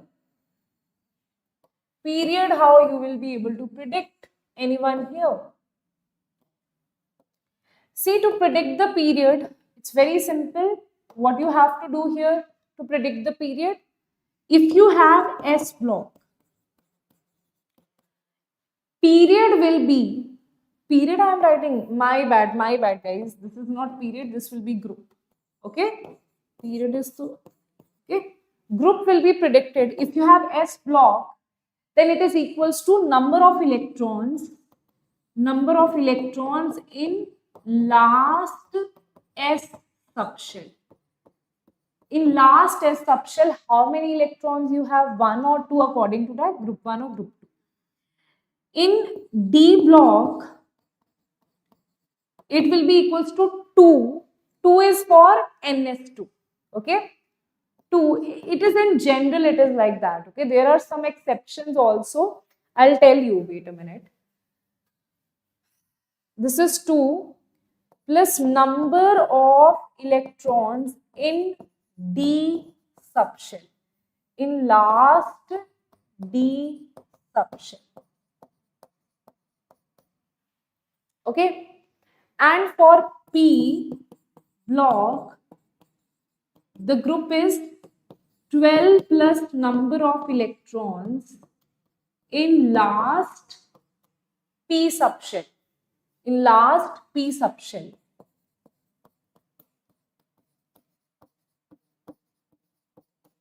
Now, who will tell me for F? Let's see. Who will tell me for F? Only those students will be able to tell who were attentive throughout the class. And those who were not attentive throughout the class, they will be like, ma'am, what, ma'am? Maybe, ma'am, 14 plus this. F block. F block. F block will be always third group. And I told you before also. F block is always third group. Now, I'm going to take 1-2 examples here to make you understand this. Right? One simple example is, let's take an example of titanium. Okay? Example is, let's take an example of titanium. So, titanium is nothing but Steve, that is 22. This belongs to now. Ma'am, how you predicted this? Because I know 3D series. Okay, Saktiv, Karman, Pico, Nico, Jan, 21 to 30. Right? As of now, don't take tension, ma'am, but we don't know. Don't worry. I will daily give you one set to remember, and that's how in 4 classes you'll be able to remember everything. As of now, just see that this is 22, so it will be 4s2 3D 2. Okay? Because argon is 18, 19, 20, 21, 22. Now, period here is from the electronic configuration, the highest value of principal quantum number is, right? Block. Last electron is filled in this 3D. You will say, ma'am, but it is, ma'am, last maximum is this. No. 4s has less energy than 3D. Last electron will be filled in 3D because of off-bow principle. So it will be, you can see this here. This is period is 4. Right? Block is D block. Right? Now, if they ask you what is the group,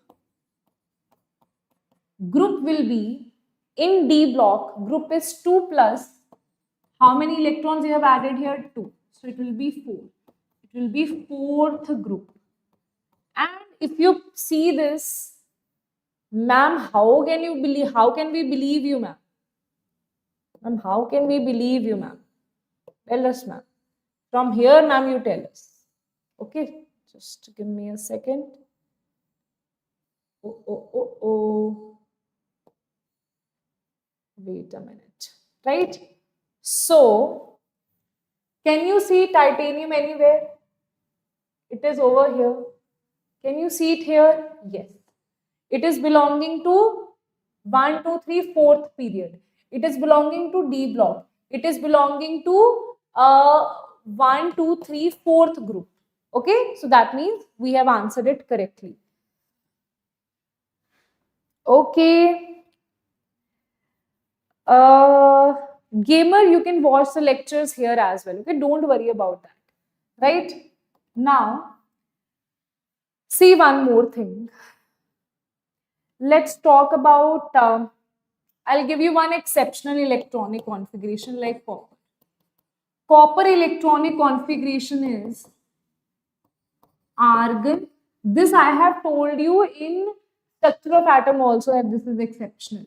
Those who are questioning that, ma'am, but you have not taught this, I have taught this. This is 3D10. Now, if you predict it here, this will be period. Period will be what? Maximum. Period will be maximum principal quantum number, that is 4. Block will be last electron is filled in D block. And group will be 2 plus 10. So it will be 12. Wrong. Why? Why this is wrong? See, either you remember it this way. Either you remember it this way, that here it is number of electrons in the valence shell. So number of electrons in the valence shell is what? Number of electrons in the valence shell is 11. So it will belong to 11th group, not 12th. But ma'am, you told us to add 2. So I'll tell you, when you have any exceptional electronic configuration, you will not use this electronic configuration. You will use the expected electronic configuration like this, that you expect. Okay, from that, because basically this is giving us S block. That's why I'm saying that use the expected electronic configuration, that will be 3D9. Okay, so now period will be 4th because of this block. Last electron is filled in 3D, so it will be D block. Group here will be 2. Do you know why I'm adding this 2 here? Because this 2 is because of S block, right? And that's how it is belonging to 11th group, that you can see here, copper 1, 2, 3, 4, 5, 6, 7, 8, 9, 10, 11. Okay, got it everybody? Right? After this chapter, yes, I will start teaching chemical bonding after this chapter, right? Because chemical bonding will be useless if I don't teach you periodic classification. Okay, guys, so guys, that's it for today. And let me just show you, this is our homework, and let me just see how many of you actually do the homework. So this is the first question that you have. Atomic number is this. In the same group, atomic number of elements placed above and below Ag. Use magic numbers. Use magic numbers. Okay. Then second question is, the set contains atomic numbers of only transition elements. Which contains only atomic number of transition elements? Again, you can use magic numbers to answer this question. It is very interesting when you can use periodic table, but firstly try not to use periodic table. Okay, right? So that's it. And this, I find it very, very funny. You know, we talked about, firstly we talked about the Bernier tribes, then we talked about new lands, then we talked about Mendeleev. And Henry Moseley was actually looking at all of them, right? He was like, okay, this thing, okay, this thing, okay, this thing. Now, what if I combine all of these things, and what are the demerits? What if I eliminate that and I make my own law? And that's how Henry Moseley made modern periodic table, right? Isn't it? Yes, right? So, now guys, if you actually are able to understand whatever I taught you today about structure of periodic table, modern periodic table, the history, then write down hashtag nailed the table in the comment section, right? I want you guys to comment it, because guys, the simple thing is, if you don't comment, now even I lose my hope, even I lose my, motivation, right? This motivation of speaking, taking all this content for you is all because of your love. If you don't show that, then how will I be able to manage it, right? So write down hashtag nail the table and do your homework in the comment section. In the comment section, you know, one very interesting thing for you guys we have, that is MB-SAT scholarship. Now that scholarship is totally free of cost, guys, right? If you see this over here, right, I'll also show you, this is how to register to MB-SAT. That is totally free of cost. Click on here and you will land to this portal. Now you will ask me, ma'am, what are the things that you're providing in MB-SAT, right? Ma'am, what is available to us in MB-SAT? So guys, if you see this MB-SAT scholarship program, you are getting, if you get all India rank among 2.5 lakh test takers, then you will get up to 100% scholarship. You will get 150 crore worth of scholarship and 2 crore worth of prizes you will get. And the test dates are 4th, 5th, 11th and 12th of October, right? All these things, no, you are going to get, right? Okay, winners get international trips, laptops, iPhones and more, right? AI workshop by our Pulkit sir, because guys, being an engineer, this thing is very important for you. From now onwards, it is very important, right? Then iPhones and iPads and laptops and universal studies, right? That will be provided to you, right?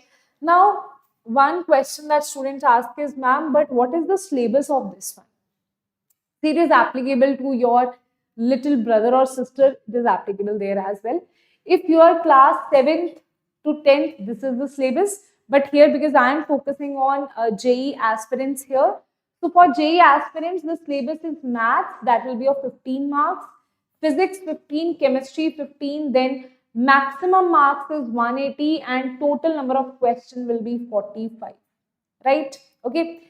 And for NEET aspirants, you can see this over here. This physics is 22, chemistry is 22, biology is 46, and maximum is 360 and total 90 questions. So JEE aspirants, you focus here, you total have 45 questions according to your, we want to test your efficiency, whether we should give you this scholarship or not, right? Because 100% scholarship and giving you all these prizes is a big thing, right? You have enough time, you're already preparing, right? So I would advise you, it's not like you know nothing, you're already preparing, right? So what if you give those tests and you are in those rank holders, you will get all of this, right? So how to register yourself, as I have already told you here, right? Click on this particular link, MBSAT, in the description box, and this is the link. Fill in the mobile number and submit it, and you will be filled here, right? Remember that these are the test dates, okay? Right, everybody? So that's it. Now I'll take your leave. I'll see you on the next class, that is tomorrow, and we will study the trends of periodic table. Ionization, electron gain, electronegativity, atomic radius, all of this we are going to study. Okay? Till then, bye-bye, take care. See you all in the next class. Bye-bye.